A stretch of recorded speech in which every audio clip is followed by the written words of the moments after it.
여러분 안녕하십니까? MBN 뉴스8입니다. 오늘 톱뉴스는 한일 양국 간에 증폭되는 갈등 관련 소식입니다. 오는 4월 부산에서 시작될 것으로 기대를 모으고 있는 다자 해양훈련에 일본이 불참할 가능성이 제기됐습니다. 최근에 초계기 사건 등으로 얼어붙은 한일 관계가 주된 이유로 보입니다. 네, 연정현 기자가 먼저 보도합니다. 정경두 국방부 장관이 오늘 해군작전사령부를 방문해 대비태세를 점검했습니다. 정 장관은 장병들을 격려하면서 군의 대응 수칙대로 적법하고 강력하게 대응할 것을 지시했습니다. 정상적인 그런 작전을 수행하면서 우리 국민들께서 정말 안전하게 걱정하시지 않고 일상생활을 영위할 수 있도록. 앞서 이와야 다케시 일본 방위상은 어제 자국 해상자위대 아스키 항공기지를 찾아 장병들을 격려하는 등 시찰에 나섰습니다. 양국 국방수뇌부가 시찰 행보를 보이면서 한일 군 당국 간 긴장도는 더 높아졌습니다. 이런 가운데 일본 방위성은 자국 해상자위대 호위함의 한국 파견 취소를 검토 중인 것으로 알려졌습니다. 산케이 신문은 일본 당국자들의 입을 빌려 일본 방위성이 레이더 갈등으로 인해 한국과의 방위 협력을 당분간 축소하고 냉각기를 둘 필요가 있다고 판단했다고 보도했습니다. 당초 방위성은 오는 4월 부산에서 열리는 아세안 확대 국방장관 회의 때 이즈모 등 자국 호위함들을 파견할 계획이었습니다. 하지만 최근 일본 초계기 저공 비행 등 마찰이 계속되면서 한일 군 당국 간 관계가 급속도로 경직됐습니다. 이 여파로 오는 4월쯤 한미일 3국이 주관하고 아세안 주요국들이 참가할 것으로 예상되는 다자 해양훈련에도 일본이 불참할 가능성도 제기되고 있습니다. MBN 뉴스 연장현입니다. 일본 초계기 도발로 한일 간 갈등이 심화되면서 지난 2016년 양국 간 체결된 한일 군사정보협정에도 관심이 높아지고 있습니다. 이 협정을 폐기해야 한다는 주장도 나오는 가운데 대법원은 협상 과정을 공개하라는 시민단체 주장을 받아들이지 않았습니다. 이병주 기자입니다. 2016년 우리나라와 일본은 북한의 핵과 미사일 정보를 비롯해 2급 이하 군사비밀을 직접 공유하는 한일 군사정보협정을 체결했습니다. 북한 핵미사일 위협과 도발을 억제하는 데 크게 기여할 것으로 기대합니다. 해당 협정은 MB정부 시절인 2012년부터 비공개로 진행돼 졸속, 밀실 논란을 일으켰습니다. 이에 한 시민단체가 외교부에 회의 과정을 공개하라고 요청했고 거부당하자 소송을 제기했습니다. 1심은 졸속 처리 관련 의혹을 파악하려면 내용을 공개해야 된다고 판단했지만 2심은 우리나라의 대응 전략이 노출되면 상대 국가들이 교섭 정보로 활용할 수 있다며 정보 공개가 불가하다고 결론 내렸습니다. 대법원도 2심 결정이 맞다고 봤습니다. 한일 외교 신뢰관계에 심각한 타격을 줄 수 있다며 해당 정보를 공개할 수 없다고 최종 판단한 겁니다. 하지만 협정 자체의 무용론도 대두되고 있습니다. 송영길 의원은 자신의 SNS에 실효성에 의심이 든다며 협정의 종료를 주장했습니다. 정부가 지금은 한일 군사정보 보호협정 계속 유지할 의미가 있는 건지 어떤 면에서 실효적인 건지 답변을 해주시기를 기대하고 있습니다. 일본의 초계기 도발이 한일 군사정보협정 폐기 논란을 더 뜨겁게 달군 꼴이 됐습니다. MBN 뉴스 이병주입니다. 제1야당인 자유한국당이 사흘 전 국회 일정 전면 보이콧을 선언하고 단식을 하고 있죠. 사실상 배수의 진을 친 건데 어쩐지 안 하느니만 못한 모양새가 된 듯합니다. 한국당 안에서도 이건 좀 아니다 이런 말 나오고 있습니다. 박유영 기자의 보도를 먼저 보시고요. 한 달 앞으로 다가온 한국당의 전당대회 관련 소식 뉴스 추적하겠습니다. 자유한국당이 조혜주 중앙선관위원 임명에 반발해 릴레이 단식에 돌입한 지 이틀째. 하지만 의원들이 돌아가며 고작 5시간 반씩 단식을 하자 온갖 비난이 터져나왔습니다. 여당뿐만 아니라 다른 야당에서도 웰빙 단식, 앉아있다 밥 먹으러 가는 단식, 딜레이 식사 등 각종 조롱을 쏟아냈습니다. 최저임금법과 미세먼지 대책, 선거제 개혁 등 현안이 산적한 상황에서 국회 일정을 전면 거부한 것도 오판이란 지적이 나옵니다. 나는 아무짝에도 소용없는 걸 한다고 생각해요. 의장으로서. 그래서 임시국회를 그래도 만들어서 소집을 해놓고 왜 그걸 자기네가 먼저 보이콧을 한단 말입니까? 조혜주 임명 반대의 뜻을 같이 했던 바른미래당마저 보이콧에는 불참한 상황. 자유한국당도 당장 복귀해야 합니다. 하루빨리 국회를 정상화해 할 일을 해야 할 것입니다. 여론이 갈수록 악화하자 한국당 안에서도 불만과 함께 자성의 목소리가 나오고 있습니다. 한국당의 한 의원은 이런 식의 단식이 말이 되느냐고 꼬집었고, 또 다른 의원은 제1야당답지 못한 행동이라며 다른 전략이 필요한 시점이라고 말했습니다. 하지만 한국당이 내일 정부 여당 규탄대회를 열기로 하는 등 아직까지 강경 분위기가 더 강한 만큼 국회 공전은 당분간 계속될 것으로 보입니다. MBN 뉴스 박영입니다. 네, 다음 소식입니다. 정부가 개성공단 기업인들의 방북 신청을 유보한 것을 두고 북한이 반응을 내놨습니다. 남북 협력 사업에 그 어떤 누구도 간섭해서는 안 된다며 우리 정부에 불만을 나타냈습니다. 이동석 기자입니다. 개성공단 기업인들의 7번째 방북 신청이 또다시 무산됐습니다. 해당 여건들이 충족이 다 되지 않은 상황이어서 기업인들의 승인을 유보한다는 점을 말씀드리겠습니다. 국제사회의 이해 과정과 북한과의 협의 절차 등이 남아있다는 것이 통일부의 설명입니다. 이에 대해 북한 노동신문은 남북 협력 사업에 그 어떤 외세도 간섭하거나 개입해서는 안 된다며 외부 세력의 눈치를 보거나 추종하는 것은 시대착오적 행위라고 불만을 표시했습니다. 전문가들은 2차 북미 정상회담을 앞두고 미국이 개성공단을 협상 카드로 활용하려는 움직임에 대한 북한의 불만으로 분석했습니다. 미국은 개성공단 재개 문제를 대북 제재 완화 조치의 상징으로 간주를 하고 북한의 보다 전향적인 비핵화 조치를 이끌어내기 위한 협상 수단으로 활용하려는 의도로 보입니다. 개성공단 기업인들은 기약 없는 유보 결정에 유감을 표명하며 시설 점검을 위한 방북 승인을 정부에 요청할 방침입니다. MBN 뉴스 이동석입니다. 사건 사고 소식 전해드리겠습니다. 전남 완도의 경로당에서 방화로 추정되는 불이 나 80대 노인 2명이 숨졌고, 대전에서는 전복 사고를 낸 운전자가 동승자를 두고 달아나는 일도 벌어졌습니다. 먼저 윤기란 기자입니다. 완도의 한 경로당입니다. 안을 보니 가구와 집기류가 온통 시커멓게 타버렸습니다. 어제 오후 1시쯤 이곳에서 불이 나 80대 여성이 현장에서 숨지고 다른 80대 남성이 전신 화상을 입어 병원으로 옮겨졌지만 오늘 사망했습니다. 현장에서 휘발유가 담겼던 페트병을 발견한 경찰은 숨진 남성이 불을 지른 것으로 보고 있습니다. 페트병 2개 든 봉지, 그다음에 불을 붙일 수 있는 들고 들어왔다. 굉장히 위급함을 느끼셨어요. 그래서 2분 나오신 겁니다. 길 한복판에 검은색 승용차가 뒤집혀 있습니다. 이 차는 오늘 새벽 대전의 한 지하차도 입구에서 충격 흡수대를 들이받고 전복됐습니다. 사고 직후 20대로 보이는 남자 운전자는 30대 동승자를 두고서 그대로 달아났습니다. 동승자가 이제 렌트를 했고 차키를 준 모양이에요. 중구난방에 같이 마셨다. 또 걔는 술 마신지 모른다 얘기도 하고. 경찰은 도망친 운전자의 행방을 쫓고 있습니다. 오늘 오후 5시쯤엔 경부고속도로 기흥휴게소 인근에서 관광버스가 차선 변경을 하던 승합차를 들이받아 승합차에 타고 있던 6명이 다쳤습니다. 시뻘건 불길이 치솟습니다. 오늘 새벽 김포의 한 가구 공장에서 원인을 알 수 없는 불이 나 공장 6개 동을 모두 태웠습니다. MBN 뉴스 윤기란입니다. 한편 전북 익산에서는 신고를 받고 출동한 경찰차가 승용차와 정면으로 충돌하는 사고가 났습니다. 이 사고로 정년 퇴직을 1년 앞둔 경찰관 1명이 숨져서 그 안타까움을 더했습니다. 안진우 기자입니다. 순찰차가 형체를 알아볼 수 없을 정도로 찌그러졌습니다. 승용차도 종이장처럼 구겨졌습니다. 전북 익산시 여산면 편도 1차로 도로에서 순찰차와 승용차가 정면 충돌한 건 어젯밤 11시 45분쯤.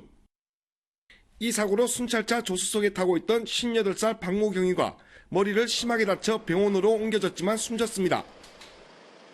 순찰차를 몰던 경찰과 승용차 운전자 20대 남자도 크게 다쳐 병원으로 옮겨졌습니다. 순찰차는 차량 운전자끼리 시비가 붙었다는 신고를 받고 출동하던 중이었습니다. 그 차가 신고 관련 차량인데 그쪽으로 도주한다는 신고를 받고 출동하던 도주하던 차량은 맞는 걸로 생각합니다.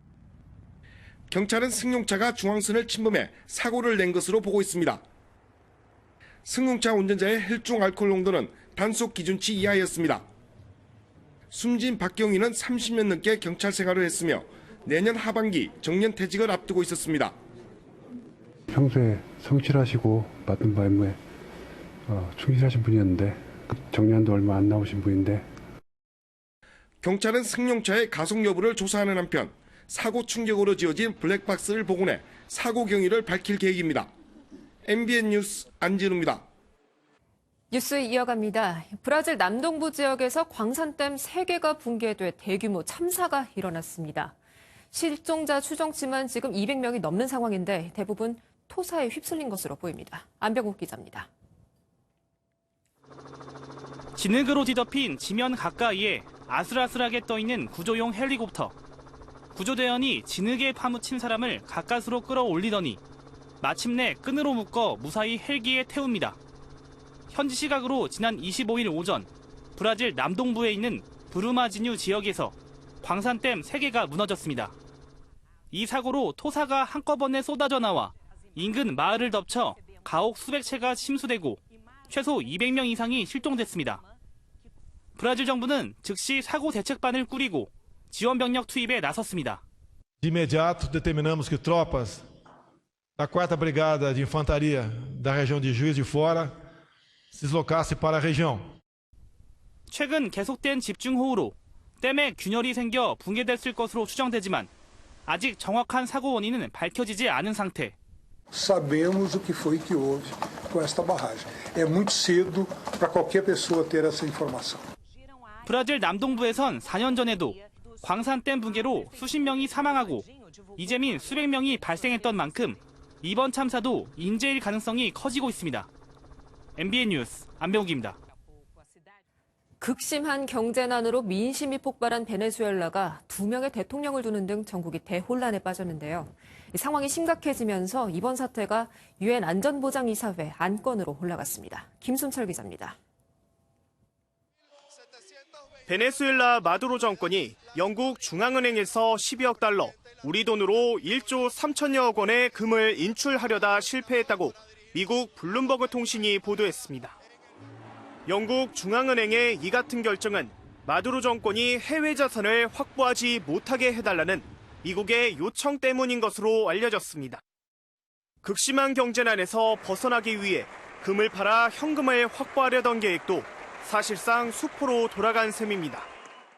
35살의 후안 과이도 국회의장이 임시 대통령을 자처한 뒤 2명의 대통령 사태로 혼돈에 빠진 베네수엘라. 여기에 중국과 러시아가 마두로 대통령을, 미국 등은 과이도 의장을 각각 지지하며 대리전 양상으로까지 번지고 있습니다.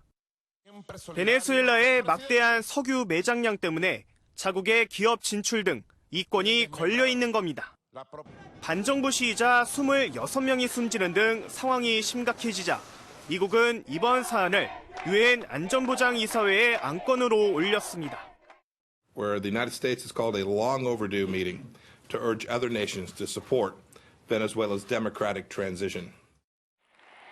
과이도 의장이 마두로 대통령의 대화 제의를 거절하고 길거리 투쟁에 나서겠다고 밝힌 만큼 혼란은 한동안 계속될 것으로 보입니다. MBN 뉴스 김순철입니다. 지금 일본 열도에 독감이 대유행하면서 추산되는 환자 수만 213만 명을 넘었다고 합니다. 이제 다음 주 설 연휴에 우리나라 국민들이 일본을 많이 찾을 것으로 예상되는데요. 여행을 앞두신 분들이라면 각별히 주의를 하셔야겠습니다. 이상주 기자입니다. 환자들이 갑자기 질주를 하거나 건물에서 떨어지고 같은 자리를 계속 맴돌고 있다.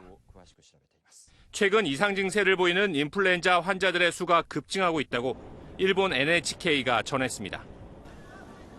일본에서만 인플루엔자 환자의 이상행동 95건이 보고됐지만 의료기관과 보건당국에 알린 경우만 포함돼 실제로는 더 많을 것이라는 예상도 나오고 있습니다.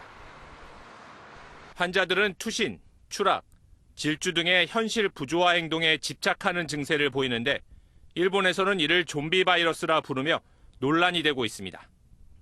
독감 바이러스도 드물지만 신경계의 이상 증상을 충분히 일으킬 수 있습니다. 매우 드물긴 하지만 뇌염이나 뇌수막염을 일으킬 경우에는 환각 등의 이상 행동을 충분히 보일 수 있습니다. 더 큰 문제는 빠른 전염성입니다. 지난 14일부터 20일까지 일주일 동안 인플루엔자 환자 수는 49만 5천 명이 증가해 전국적으로 모두 213만여 명에 이르고 있습니다. 보육시설과 유치원, 초중고 등 전국 6,274개 시설이 문을 닫았지만 감염 확산을 막지 못하고 있습니다. 또 일부 고령자 요양시설에서 집단 감염으로 사망자가 나오는 피해가 늘면서 일본 후생노동성은 대책 마련에 고민하고 있습니다. MBN 뉴스 이상주입니다.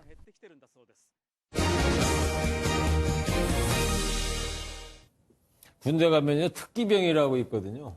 뭐 특별한 기술을 가진 병사 뭐 이런 걸 말하는 건가요? 그렇죠. 뭐 운전병, 네. 취사병도 있고 제 군대 생활할 때는 사진병, 타자병, 뭐 테니스병, 목수병까지 있고 그랬었어요. 그랬군요. 네. 근데 요즘에는요 그 드론 특기병이 생겼다고요. 네. 드론 조종하는 병사를 뽑나 보죠? 맞습니다. 네.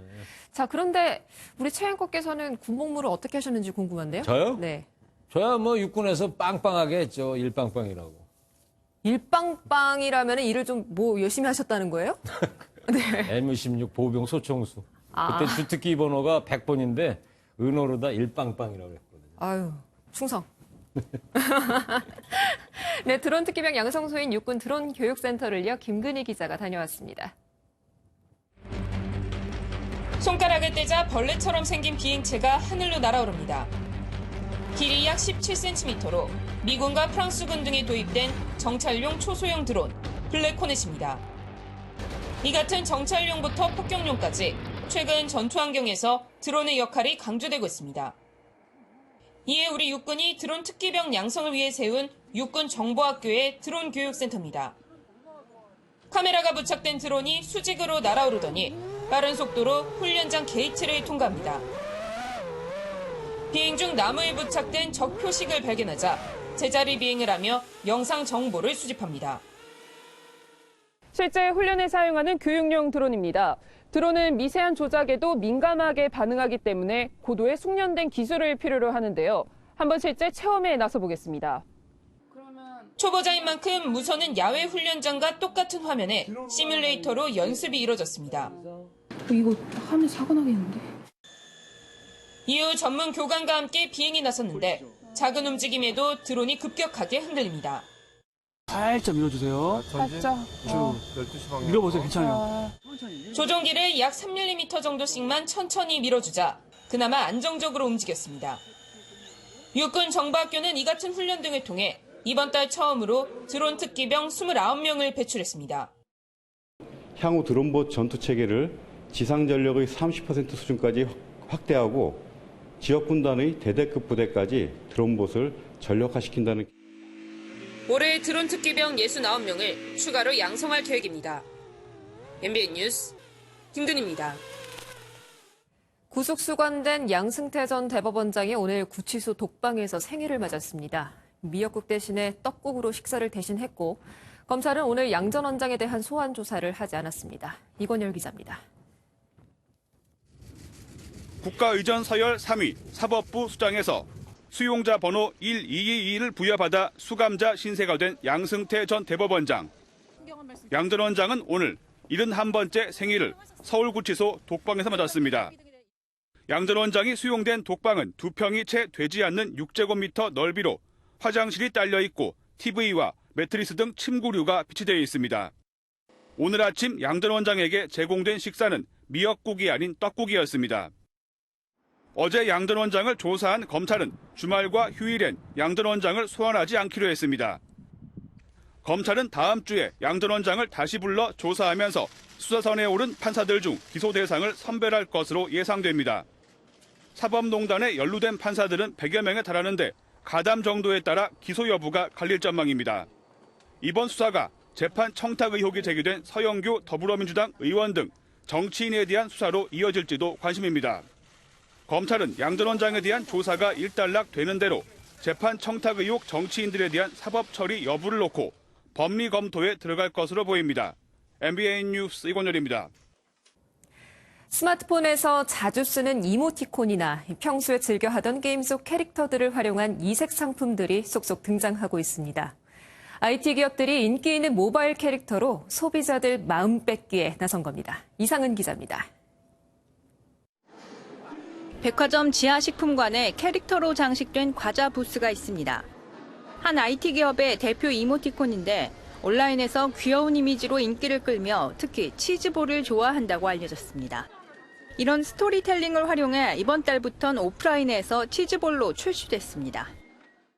평소에 좋아하는 캐릭터였고 좀 궁금해서 맛이 어떨까 해서 구매하게 됐어요.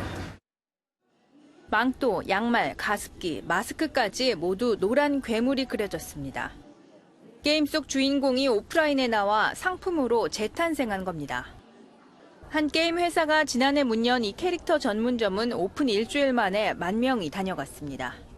플레이하던 캐릭터를 좀 오프라인에서 직접 소유하고 소장하고 싶은 또 욕구들이 있으신 것 같고요. 매장에 방문하신 분들이 저희의 캐릭터 상품을 보고 오히려 게임에 접속하셔서 또 다른 게임 회사 역시 최근 백화점에서 게임 속 주인공이 그려진 생활용품을 판매해 큰 인기를 끌었습니다.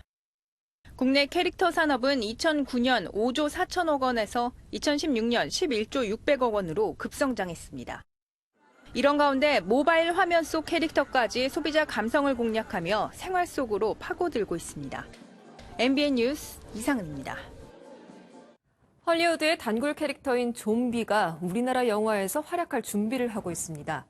한국적 색채가 입혀진 좀비들은 어떤 모습인지 먼저 맛보기로 만나보시죠. 이동훈 기자입니다. 역병에 걸린 백성들이 죽지도 않고 살지도 않은 상태가 됩니다. 왕세자 주지훈은 비밀을 풀기 위해 남쪽 끝으로 향하고 괴물들을 맞닥뜨립니다. 동영상 서비스 넷플릭스를 통해 6부작으로 나온 킹덤은 조선시대에 좀비가 있었다는 설정입니다.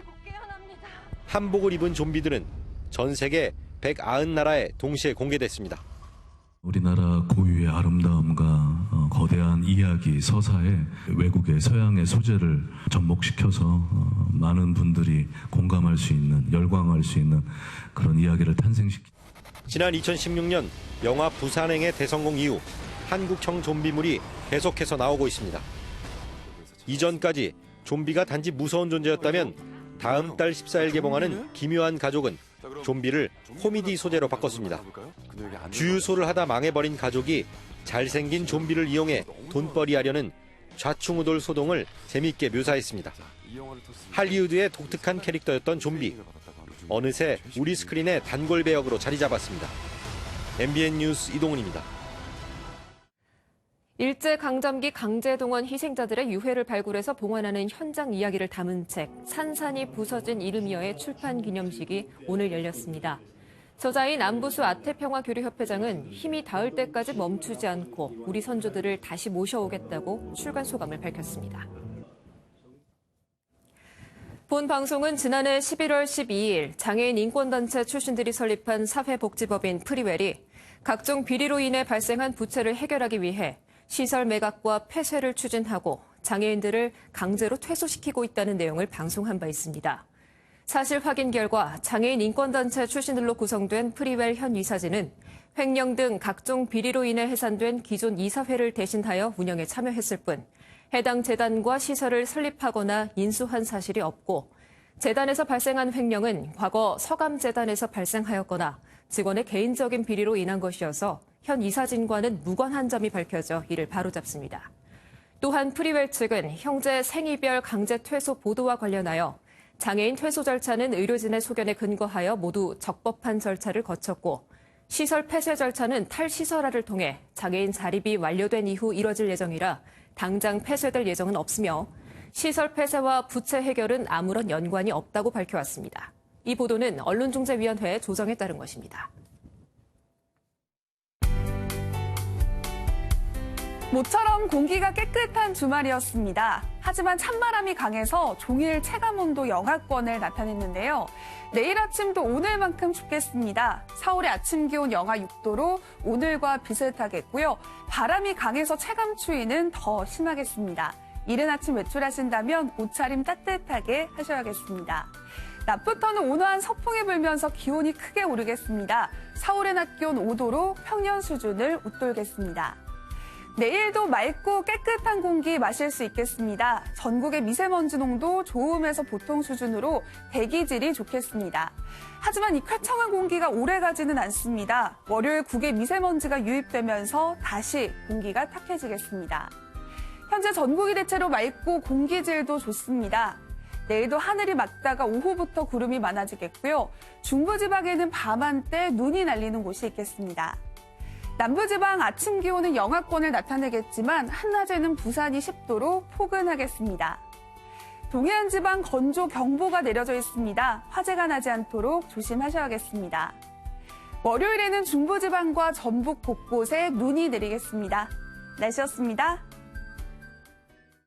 어제 카타르와의 8강전에서의 패배, 아무리 생각해도 정말 아쉬워요. 네, 아까 뉴스 쪽에서도 분석해드렸습니다만 우리 선수들 몸이 좀 무거웠어요. 네. 그런데 뭐 툴툴 털고 다시 시작하면 되죠. 그렇죠. 뭐 네. 축구 뭐 있습니까? 이길 때도 있고 질 때도 있는 거죠. 네. 근데요, 피파 랭킹 93위인데 정말 하위 팀에 져서 좀 너무 안쓰럽습니다. 네. 카타르 골 넣은 선수 이름도 하팀이더라고요. 네, 상팀이 아니고. 그 상하가 아닌데. 그죠?